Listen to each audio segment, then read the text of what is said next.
we Are on? we going to jam?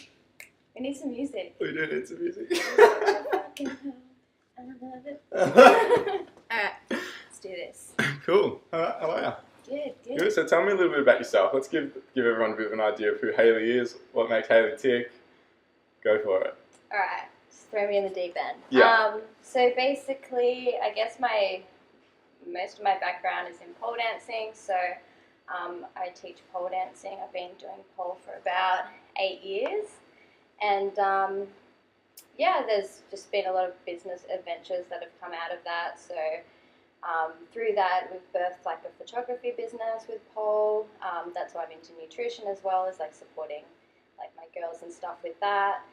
And yeah, through that, like we've been, you can do so much. There's been like events, comps, music videos, movies, stuff like that. So it's been a pretty cool, epic journey. Yeah. What sort of music videos or movies have you been involved with? So ones that like maybe you would know, like The Bloody Beetroots. Did one of their like Matzo, did like some music videos for that. Did the choreography for some. There's a movie out at the moment called Book Week. That's a new one, and then there's one coming out later this year called Locust in 2019. So yeah, it's pretty exciting. Yeah. Yeah, sweet. And how long have you been involved in pole dancing? 8 years. 8 years? Yeah. That's pretty cool. Yeah. Tell us that story. What got you involved? Why did you go down the path? What does pole mean to you? Yeah, so basically I started pole when I was 18, and I was a hairdresser when I was younger. So hairdressing was my first job, and I was doing someone's hair, and they were kind of like trying to hurry me up. Yeah. And they were like, oh, do you mind hurrying? I got to do a dance class. And I asked what kind of dancing, and she said pole. She told me to try it. I did, and then the rest is history. The rest is history. So yeah. How amazing is 18 what and onwards. Like starts these journeys for us? I know. It's so interesting. Like, it can be something so simple like that. Totally. I wish I could thank her, but I have no idea who she is. There you go. So you didn't go to her studio to start it? No, she was just a student.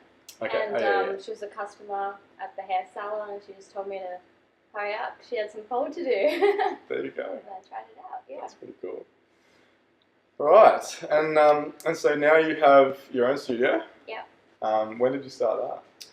So I started that, I think I was like 20 or 21.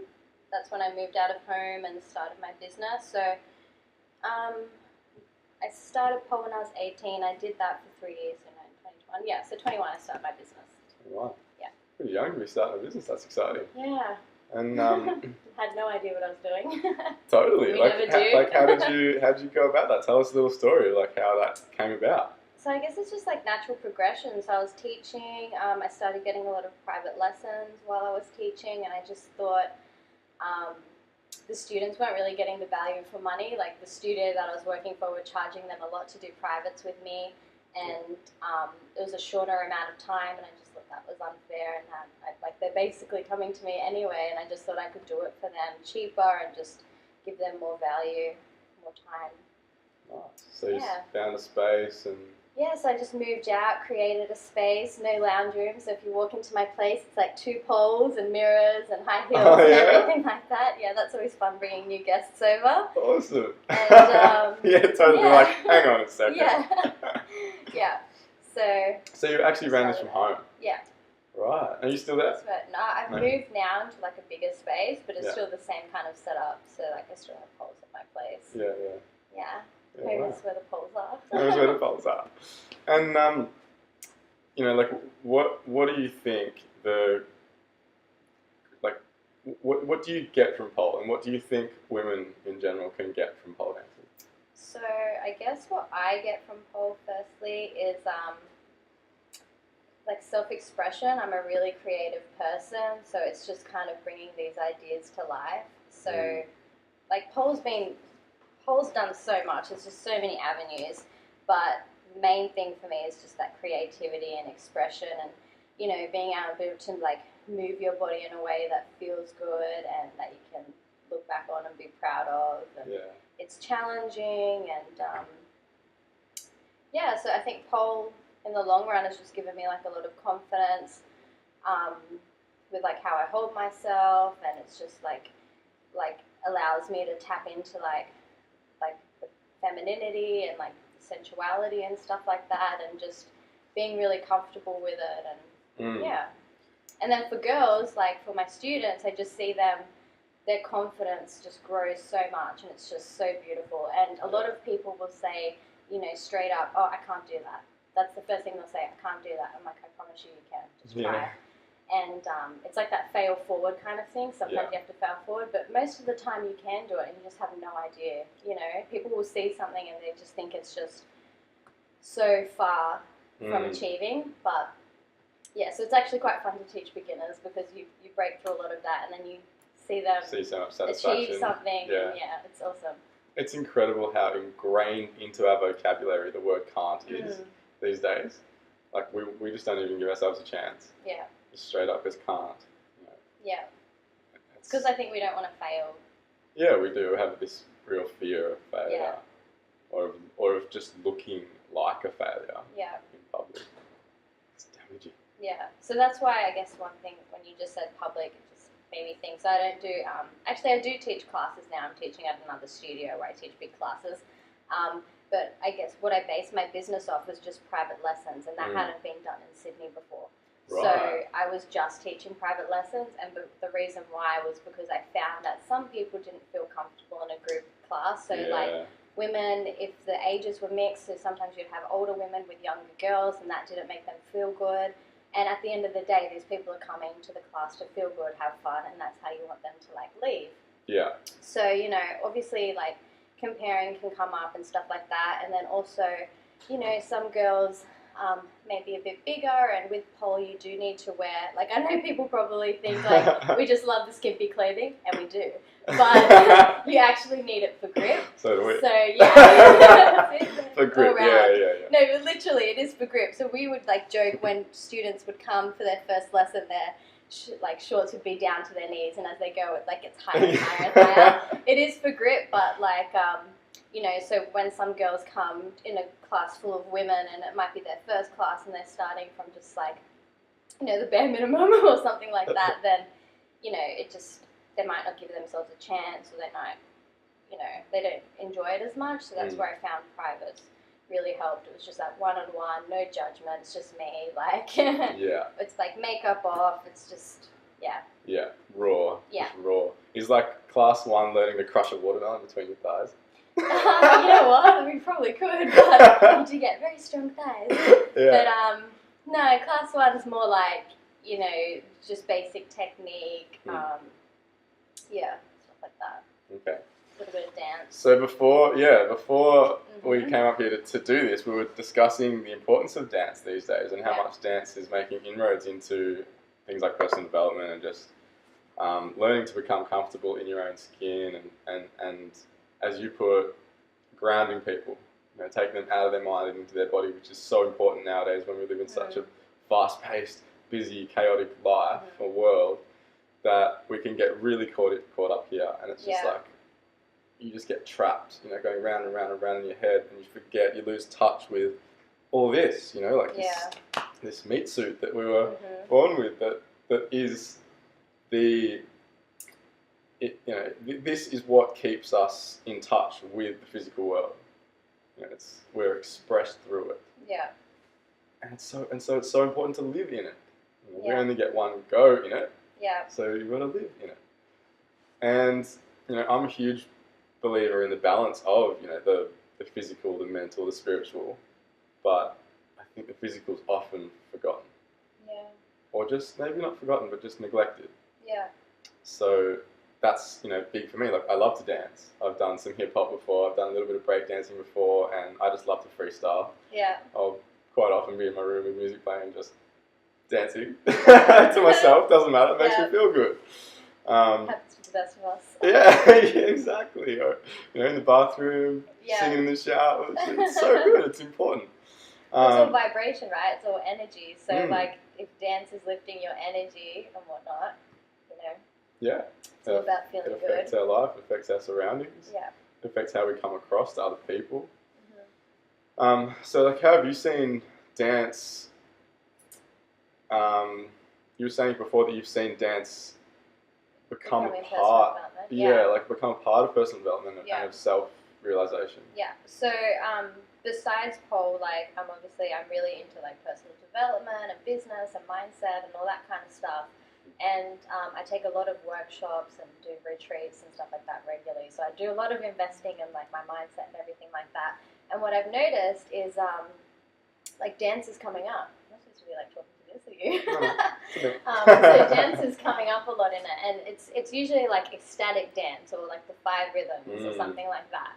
And for those that don't know what ecstatic dance is, do you want to like run so them through that? To be honest, it's not really my thing. Like I don't really. No, I'm guessing you dance ecstatically, right? Like dance like you don't care. 5 rhythms, I've got a little bit more of an understanding, so I think it's like the different elements and trying to like embody them elements, and you may be even blindfolded or in a group or something like that, and you just kind of got to just intuitively express what you think, like for example what water would be, maybe you'd be moving more fluid. Yeah. Right? But anyways, like pole for me is like more like, it's at the end of the day it's dance, and there's so many different styles, so you can dance contemporary pole, you can do hip hop pole, whatever. I love the sensuality of pole. And so what I've noticed is people are using dance in these personal development workshops, and it's like sort of like the first time I've kind of seen this and being like, wow, it makes sense. You know, like grew up in this whole world since I was 18, so having that community and like has been normal to me, and it was just interesting to see like how people are using this in a way to improve their like mindset or business and energy and stuff like that. So I found that really interesting. Yeah, it's pretty cool, isn't it? I'm a big fan of that. I'm a believer. I'm hoping that eventually one day like you'll go to a personal development workshop or something, and then it'll be like, all right, everyone get a chair. We're learning chair dancing. That would be your maybe ideal. I'll be the facilitator of that one. But that would be your ideal scenario. Right? Yeah. We were talking before about Hayley teaching me some moves because, you guys are aware I do topless waiting for hens nights and stuff on the weekend, and as what happened last night, a lap dance was requested. And I'm left high and dry, I'm like, oh shit, and I did my best. Well, maybe later you'll get to see him in action, and I'll give him some pointers. So we'll get some skills some out. live pointers. And you'll see the other side of this chick. Yeah, it's crazy. Really shine through. Mm-hmm. Yeah, the other personality. Yeah. So we were chatting about that before as well, so it's like I've got like 2 sides. Like I can be shy and reserved, but if I'm in a teaching scenario or if I'm dancing or something, it's like I'm another person. Like, really out there. It's like all or nothing. Yeah. Okay, so here's one for you. Would you say that pole dancing makes sex better? Interesting question. Look, you're not pole dancing while you're having sex, but I do think pole dancing gives you body awareness and like lines and everything like that. So, I don't think it hurts to have body awareness when you're like having sex, or if you're, being intimate or foreplay and stuff. Just how you're holding your body can really count, like a good arch in the back, how to poke your bum out, right? You know what I mean? Like, maybe later. But yeah, I think I love lines, and I think lines are beautiful. And I think women have really beautiful lines as well. Like, they've got beautiful backs and beautiful bums, and it's just about being able to, like, hold that. Yeah, and, absolutely. Yeah, so I don't know if pole makes sex better, but it can. The way I say that is, like, learning also how to move.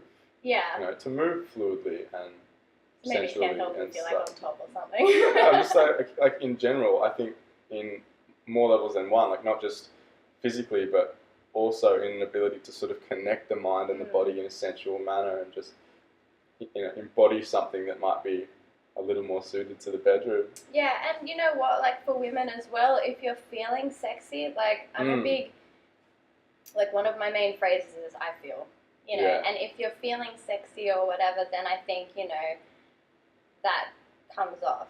You know? Absolutely. Like you're feeling more comfortable in your skin, and if you're feeling comfortable, you're probably more open to explore more or like... Yeah. And you will come across more sexy to your partner. Open more. Open more. In all the ways. I'm reading a book at the moment called Open Wide, And besides the obvious, like, yeah, I think you just open yourself more, and I guess this is going to go into like all the feminine stuff, but it's receiving and, you know, allowing and, So what were we talking about before with that? Because that was a good point that you made about the feminine we're stepping into a world now of women becoming, you know, entrepreneurs and you know, women's rights, which is a great thing in, you know, so many ways, but then women are also stepping into much more masculine roles a lot of the time. And, you know, you were saying something to me about how that affects their day-to-day life and when they come home, like, for example, to their partner or whatever. Yeah. So, I'm not a relationship expert. I'm single. But we'll still talk on this topic. Yeah. So basically what I was saying is the reason, again, it was coming back to tying in with pole and sensuality and softening and the feminine. And I was saying that, you know, a lot of women, you know, it's like the rise of the feminine, so a lot of women are going into business or they're more career focused and stuff like that. They're taking on more masculine roles. And I think women are becoming more independent as well. Like most women, they don't think that they need a guy to support them. They can support themselves. And, you know, if you're like doing business or super career focused or something like that, which takes a lot of masculine energy, and men and women have both, you know, masculine and feminine isn't male or female. We have both. And it just depends, like, you know, what one we tap into, what one we might have a preference, but I guess it's just being aware. And so women, like, maybe in these really these roles that require them to have like a lot of masculine energy, and then they come home to their partner and they're still in that role, like they're still in that energy.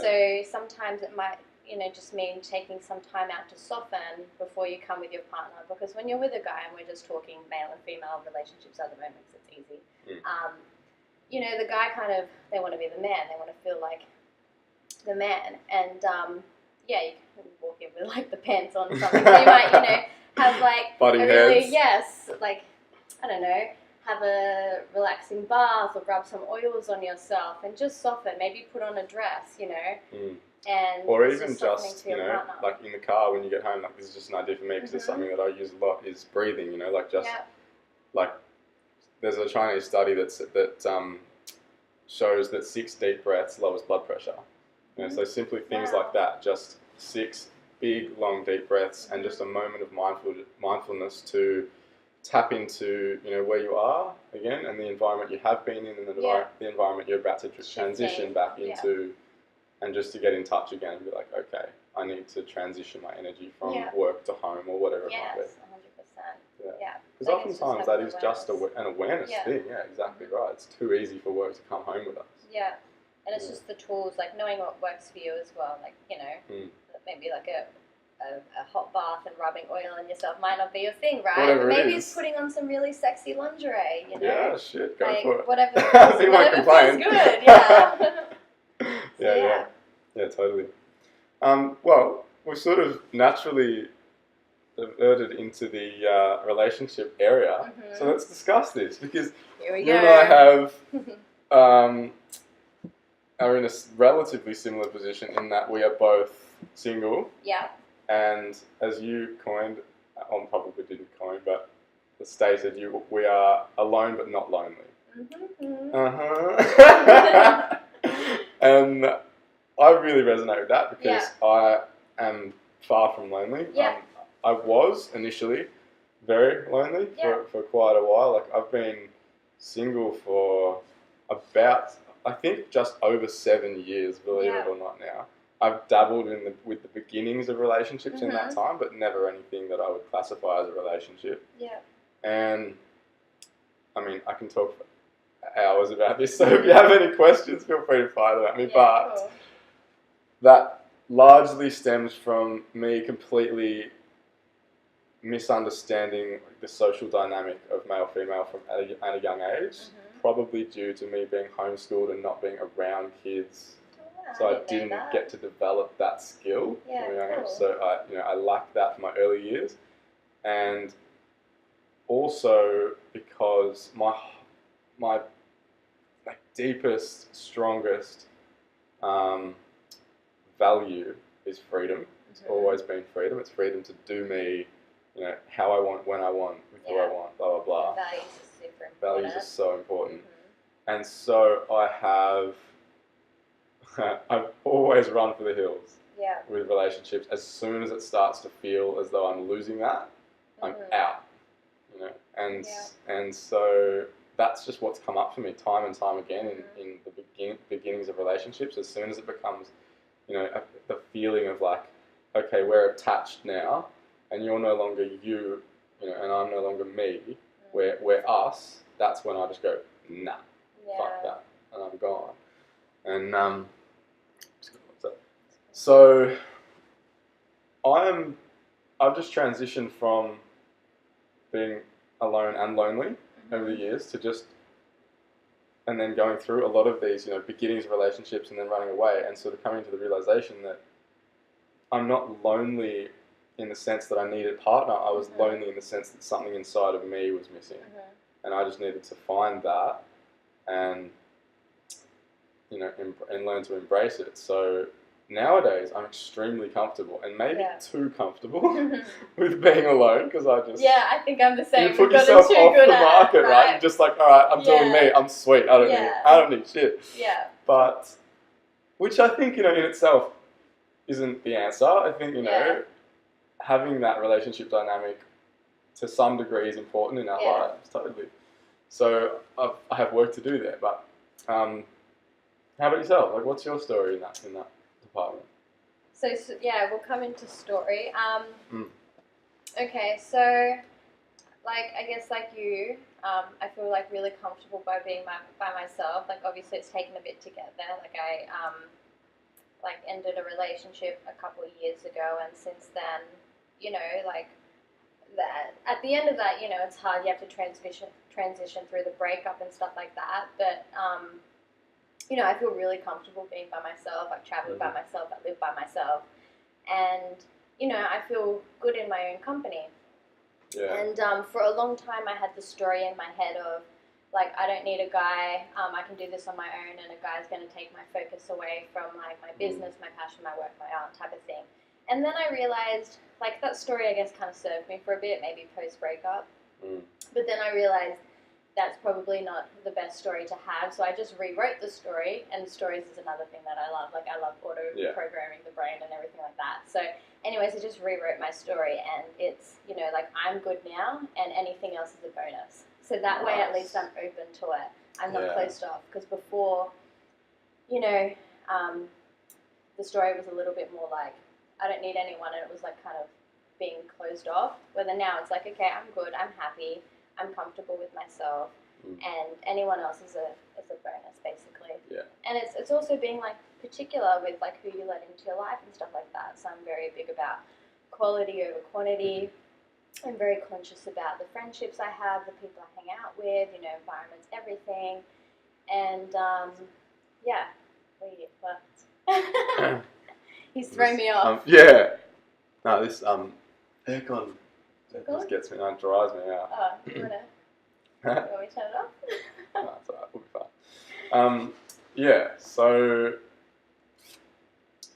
I like that shift in your story, you know, from I'm fine, I don't need a man, blah, blah, blah, to, you know, at least I'm being good, open. and anything else is a bonus. That's really nice. Like, that's something that I feel like from time to time, I allow myself that perspective. Yeah. And then I try something, and immediately I just like withdraw back into my shell, and like run away. And I'm trying to figure out why that is. And a part of me is like, oh, it's just like you haven't met the right person yet.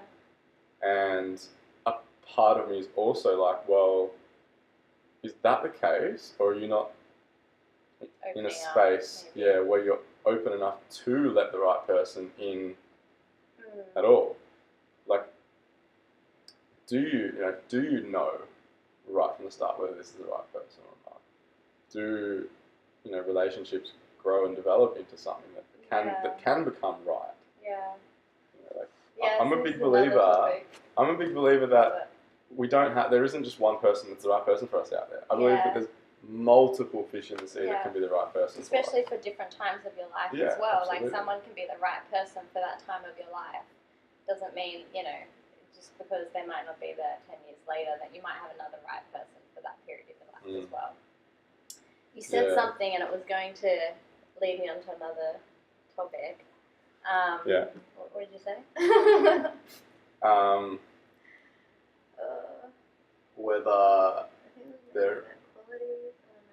Whether there is a right person, or whether there's multiple, or whether you know straight away or not. Oh yeah, so that's what it was. So this is kind of going into like one of my sayings is like living a fuck yes life. So it's got to be a fuck yes for me, and this is 100% in relationships, business, anything I do, but especially in relationships.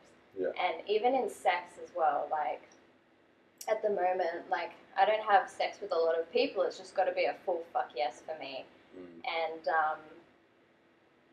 I guess it's just like honoring that. So saying no when you mean no. And I think, I don't know for females, but sometimes you can get in your head, and it's like, I know a lot of guys that are great, like really good hearts, really smart, super intelligent, good looking, like they're great, nothing wrong with them, and they're really good friends. But it's just like not a fuck yes, and I can catch myself sometimes being like, this person's awesome, Hayley, like, like they're really good, they would be a great boyfriend, they'd be a great partner, like they're awesome. But if I have to convince myself, if I have to have that conversation in my head, like it's like that you should, it should be just like, it should just be a fuck yes, a full body fuck yes, you know it, you want it, I want it. So true, so true. Right? That relates so deeply with me. So that's what I mean. Like when you said that, I feel like relationships grow and love grows and everything, but there has to be the initial fuck yes. And I catch myself sometimes because I know so many great people, and there's literally nothing wrong with them, but like intimately wise, I'm just not 100%. And I just honor that. It's true. Yeah, no, you're right. There's this, because when you say there's that, I have caught myself right? multiple times trying to convince myself that someone's the right person, because I'm like, on paper they're freaking great, like, and they can be great. No, they are great. But if that, if I don't want to rip your panties off with my teeth, then, it's probably not. Yes, exactly. It's probably not going to be, if that's not my initial reaction. So do you find, like, I'm really fascinated by male and female sexuality, especially after reading this or listening to this book called Sex at Dawn, which is phenomenal. I'll have to read that. One I just Sounds gave like you. up my alley. I think you'd love it. So for me, what you just said before about not having that much sex, and based on the people, like, I'm curious just keep about, it real, guys. Just keep it real. real. Yeah, got to keep it real. I'm curious about this because I'm the same. Yeah. It's really quite rare for me. Yeah. And then all of a sudden, I will get this animalistic urge that's just like human. Deep, primal, human, like need to bone, Yeah. And I will just like need woman. do fucking something, whatever it takes to just satisfy that. And occasionally I'll be like, that was stupid. Why did I do that? Like, but it's there, and it is human. It is that just natural instinct, and I think sex is a really important part of our lives. 100%. Really Nothing wrong with important. sex. Like, nothing not wrong against with sex at all. Sex is great. Have as much of it as you can. Just be careful. Yeah. But do you get that? Like, from a feminine perspective, like, what's the go there? Like, do you have those urges where you're just like, all right, I just need a fucking root? Yeah, 100%. But again, I think I'm just like if I'm having sex with someone, I just want to be 100% in it and enjoying it. And I think if I go into something where I've had to slightly convince myself, like, they're attractive, blah, blah, blah, blah. If I'm in it and I was half in it to begin with, then during sex, like, I'm going to be half in it. I'm going to not 100%, like, have you ever been, I don't know, but sometimes, 100%. Like, there's been a position where you're having sex and you're just like, can this just fucking Can this just be over now? Do it, and that's not what I want. Like, I like to be immersed into it, like, not even in your head at all. And that's... Totally. embracing that animal nature within us and just like letting it roar. Mm-hmm. Yeah, I'm the same. Like, and when I do that, like when I go through one of those phases, it is that way. Like it is a half thing. Like I'm there and I'm half there, and it's just that urge that's like, all right, I just need to come. Yeah, I just need to come. Yeah. You know, like, and well put. You're gonna love this. So this is again. So I'm reading a book, and I think I've just already said it. Melissa Ambrosini, Open Wide, and she talks about junk food sex and soulful sex, and it's really interesting because the junk food sex is just that like superficial get off. Like she called it mutual masturbation, which I thought was pretty funny. Yeah. And it's just that really surface level thing, and then there's like surface level orgasms as well, which is a whole other topic, which is something I'm exploring. and then there's the soulful sex. Well, there's the soulful sex as well with the partner. Do you really want me to get to orgasms? If you want, let's do it. I'm still like dabbling in this, but basically, there's different types of orgasms, and a lot of females are used to like clitoral orgasms and stuff like that. And usually, if a girl's pleasuring herself, that's probably the way she's going to do it, right? Yeah. But then I realized that, especially with vibrators or whatever, sometimes guys can't like replicate that. Unless sometimes guys can make their fingers vibrate but usually that's not something that someone can replicate. And I think if you're training your body to like come a certain way, it's like always like this clitoral orgasm, but the more deeper orgasm is like, I think it's like cervix and G-spot and all that type of stuff. So just playing with that. That's probably for another topic. No, okay. But, it's interesting. It's true. Like we do have this like sort of preconceived idea of what it means.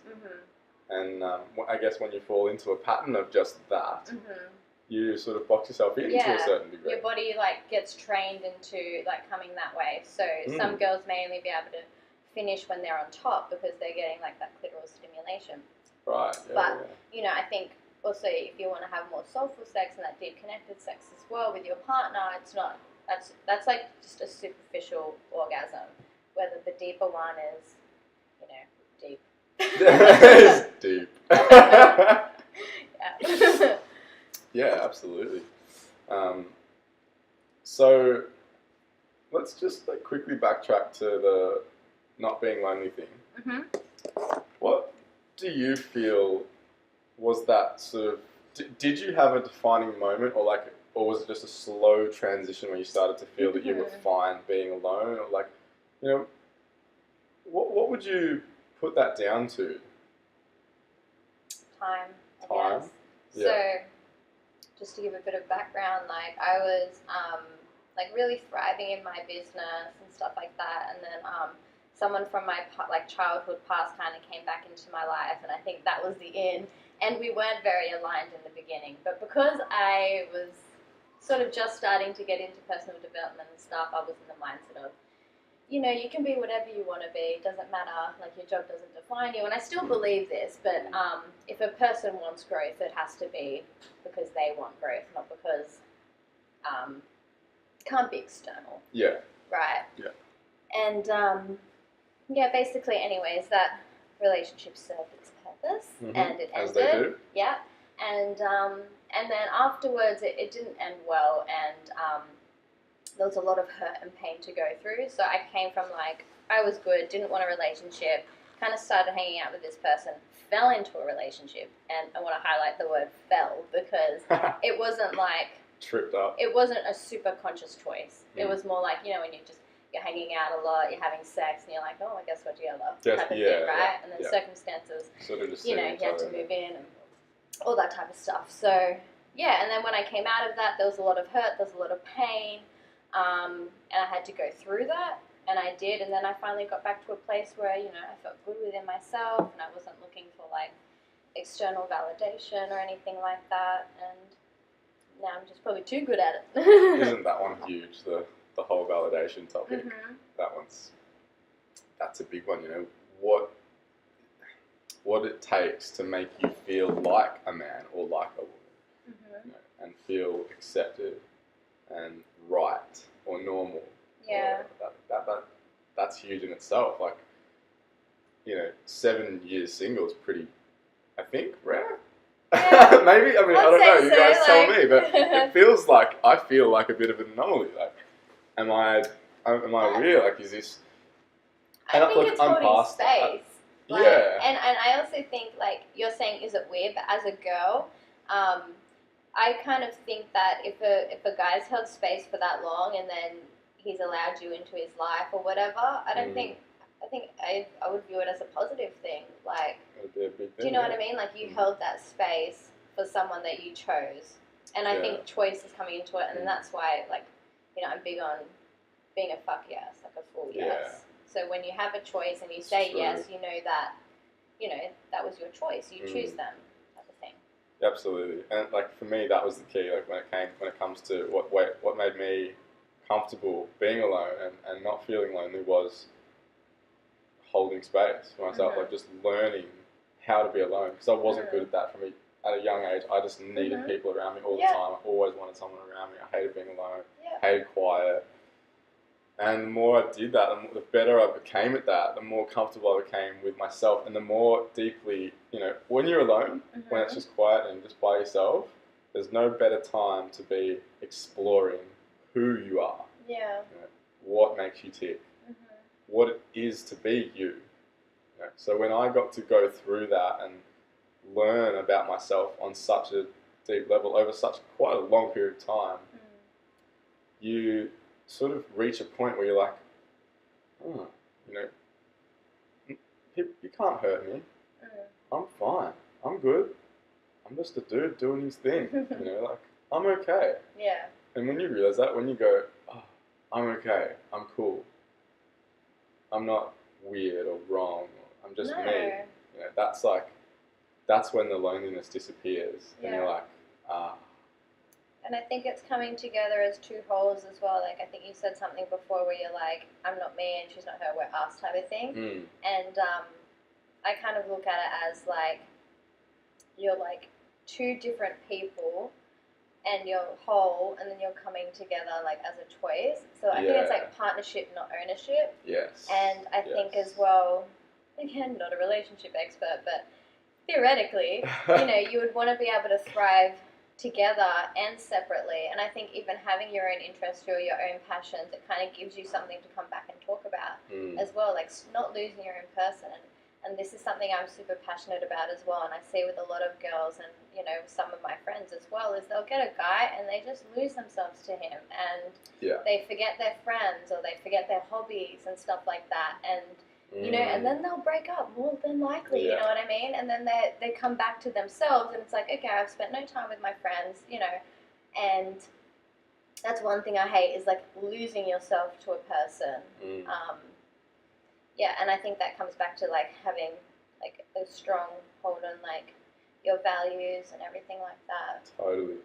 There's a brilliant documentary with Wayne Dyer called The Shift. Have you seen that? No, but I do know who he is. Yeah, I like him. It's brilliant. And in that documentary, there's a character, a mother, and she goes on holiday with her family, her husband and 2 little kids. And they go to this beautiful beachside place, and where the documentary is sort of set is this holiday, and it's like follows the stories of a whole bunch of different people. Yeah. Anyway, she's there, and she finds herself reconnecting with her passion and her love pre-relationship and pre-family, which was drawing, art, and being expressive like that. And so she starts doing it a little bit, like in private while they're on holiday, and then she, I think from memory, don't quote me, but from memory, she's like, they go for a bushwalk, and she's like standing there like in a daydream, looking at a tree, I think it is, and her husband's like, hey, you there? Like, come on, what's going on? She's like, oh, I'm just thinking about how I would draw that tree or something. And her kid yells out, Mummy, you don't draw, or something, or you're not an artist, or something like that. And you can see that really hits her, and she's like, oh, I identify with that, but this kid doesn't see that as me because I haven't expressed it or anything. And so anyway, at the end of the documentary, she asks her husband to take the kids home and let her stay an extra week and just, reconnect with this part of herself that she's been missing. And I think that's such an important lesson for us because it is, as you just said, so easy to get drawn into that, honeymoon phase at the beginning and the excitement of something new and forget, like, really and truly who we are and what makes us tick and what gives us life and what fills us up. And oftentimes in a relationship, even past the honeymoon phase, that stuff just gets blocked out because you end up creating this life together. And as you said, relationship instead of partnership, which, I believe it needs... No, I was just saying in that case. Relationship instead of partnership, whereas it does need to be a partnership. It needs to be I am me, you are you. We're strong, separate, and we thrive together as well. That's the ideal. Anyways. That's the ideal. That's what we're aiming for. Totally. But still human. Expect fuck-ups. Expect fuck-ups, absolutely. And like, roll with the punches. Like, direct. And something that Sex at Dawn brings up and speaks in great depth about is open relationship. You love this topic. I do love this topic. I'm fascinated by the concept of unconditional love and, true love. Like, something that Aubrey Marcus says a lot is... My boy, is that a relationship, is in theory supposed to be you and your best friend. Your best friend in the world. And yet, 9 times out of 10, or probably more than that, we hide things from our partner, we can't tell them things, we can't even be our true self around them in certain circumstances. Like, so often, for the boys, you'll find the boy, like, just bailing and hanging out with his mates and then just, like, venting or, like, letting things... I'm sure it probably happens with the girls as well, like, and not being able to share and connect and be truthful with one another and just own who we are. And so, for me, like, the concept of open relationship, the concept of being able to love somebody and want nothing but the best for them, regardless of what that means, regardless of whether that's that someone else satisfies a need that they have. To me, that's like, and I haven't done it. But I'm deeply fascinated by it. I'm certainly open to exploring it. Like, it's an area it's a state that I would love to be able to attain. So, like, what's your opinion? Like, what's your take? I love asking people this question because, the world we live in is like, no, wrong. I actually, I like the way that Aubrey explained it, and it's a way I didn't think about it before, like that unconditional love of just wanting this person to have the best experience for themselves. But I think at the end of the day, it's like personal preference and what works for you and what works like as a couple, and again your values and stuff like that. Do you know what I mean? Like different values would line up. I think I'm pretty open. Like I see nothing wrong with it. Okay, sorry guys, we had a technical difficulty. I don't know why my laptop does this thing where whenever I'm recording video, it like freezes at some point during the podcast, and then I have to stop it and start a new segment and then attach the two at the end. So sorry about that. But anyway, I was asking Hayley what her views of open relationship were. So continue. Okay, so disclaimer, I haven't had an open relationship before, but I guess my view on it is that, like Jeremy said before, how Aubrey explains it is, just having a love for a person where you just want them to have the best experience possible, whether that be with you or someone else. And I think that's a really nice way of looking at it. And from that point, I understand. And I guess love comes in many forms, and I just feel that that's just like a really, I don't know, I guess high conscious way of loving. It's very open. It is super brave, and I guess you have to be super confident in your relationship, and the trust has to be there and everything like that. Not to say that if you're in a monogamous relationship the trust isn't there. I guess my view is I see nothing wrong with it. It's probably not something I would do, never say never, but I do like the idea of having a monogamous relationship. But yeah, see nothing wrong with it, and I think it's like up to the individuals and how you feel and your values, and if that lines up for you, and yeah, you could always try it. Like Yeah, like so for me, like I think what I was saying when this cut out was that I agree. It's incredibly brave. I think no matter who you are, there's going to be demons aplenty to face. Yeah, definitely. It's a level of consciousness it's up there. Yeah. Like in the society that we've been raised with, you know, like if we were raised in a tribe that was normal, where it's totally normal to just, you know, come and go like that, then, you know, it's all about our environment. We're sponges. From a young age, we soak these things up. I just whispered literally. He's like, what did you say? How we come and go? How we come and go. Anyways, my bad. Tell me, what was I saying? But, you know, yeah, so in this day and age, very hard. However, the realist comes up for me when we talk about monogamy, because for me, the concept of being with one human being for the rest of my life is as foreign, I'm not going to lie, as an open relationship is. And I understand that 100% too. And from what I've learned, based on, I'm not going to go into too much detail with what I've learned in Sex at Dawn because I just wouldn't be able to do it justice. Like they go into, you know, the anthropology in that is phenomenal, and the history, the science, like they cover their bases really well. And I can't quote it, so I'm not going to go there. But from what I learned in exploring that book, we aren't monogamous by nature as the human being race, and they explain it so well. And I related. It resonated with me. I was like, I can really relate to that. I feel in my inside that what they're saying is truth, at least for me. Yeah, but your value also is freedom. But my value is also freedom. Sense. Totally, it does. Yeah. It does. However, it's not just me, it's also what I see in the world. Yeah. You know, like the level of divorce is, I'm not going to quote it, I don't know, huge. Crazy. Crazy. But like how many relationships nowadays separate or end? It's very common. And you know, people often compare relationships now to relationships back in the day. And, you know, back in the day, the last century, 2 centuries, whatever. The thing with that is, to me, they were brought up in a world of if it's broke, fix it. All right? Just fix it, no matter what. Now we're being brought up in a world of if it doesn't feel right, don't go with it. Or swipe left or something. Swipe left, swipe right, super like, whatever. Like, you know, we're brought up in a world now where if it's broken, get a new one. Yeah. You know, it's a replaceable world now. Everything's instantaneous gratification. And the world's changed, 100%. The world changes. Business changed, world's changed. Totally. Everything. And I don't see this scenario as a bad thing.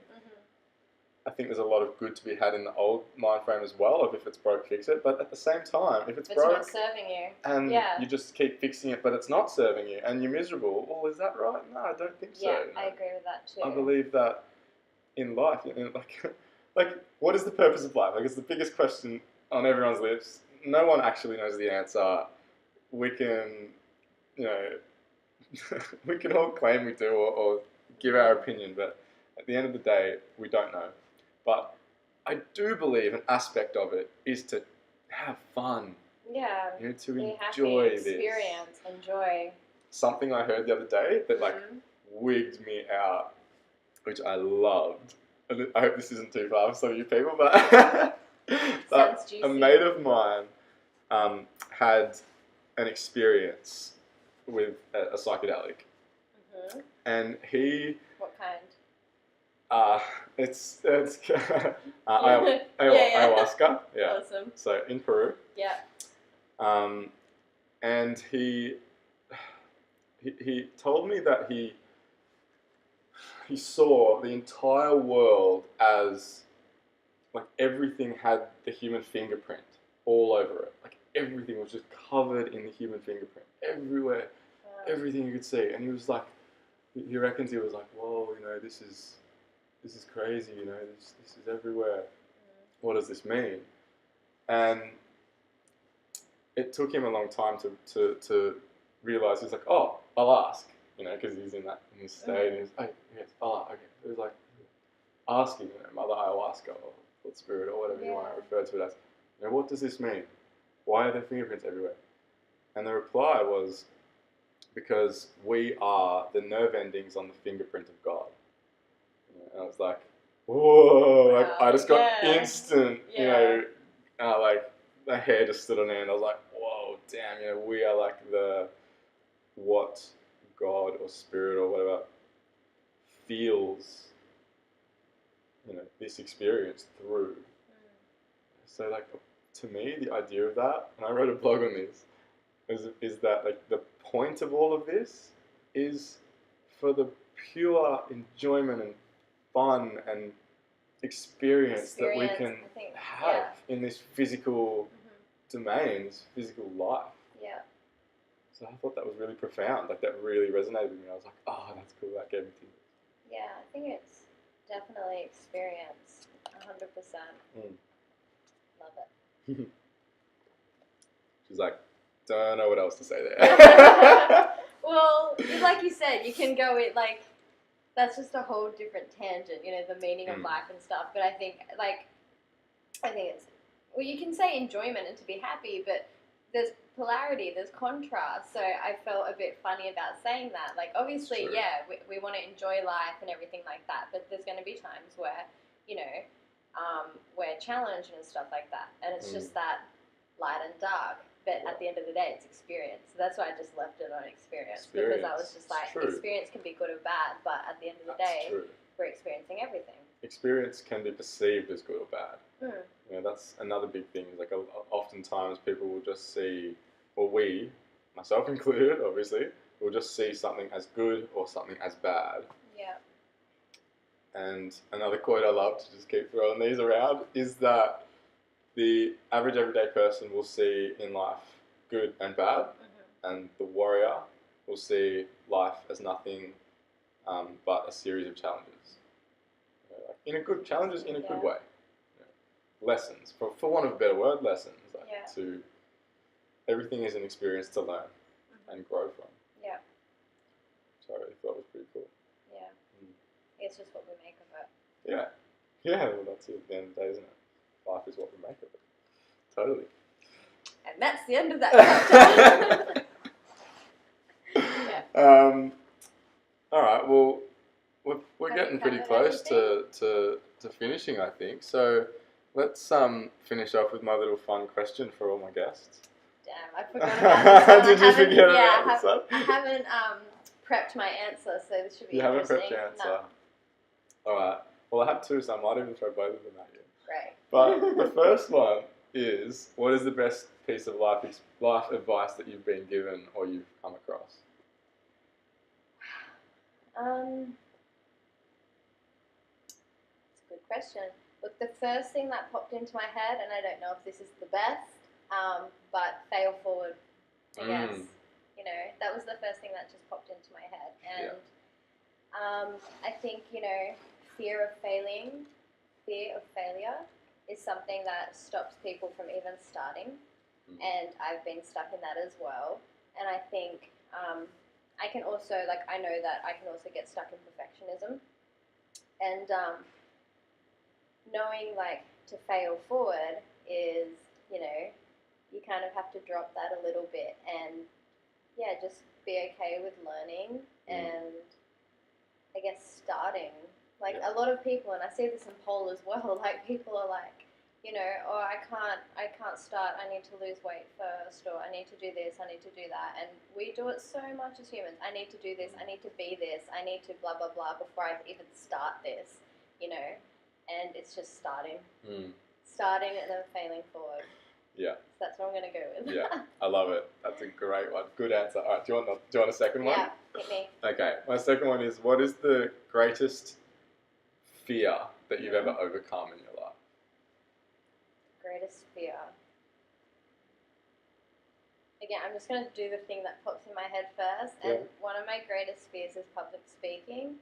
So it's quite interesting as well. And I'll give you a little bit of background information. Me and Jeremy, this is the first time we've met in real life. We've known of each other for 3 years? Yeah, 3 or 4, something like that. We've never met. Never met. Can you tell? Yeah, how's that chemistry? We can.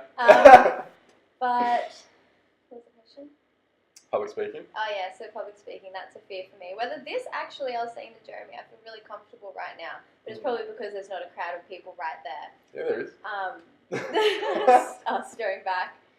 So, but I have done it. I have overcome the fear, and I think what got me through is it's got to be bigger than me. So it's not about my fear of public speaking. It's about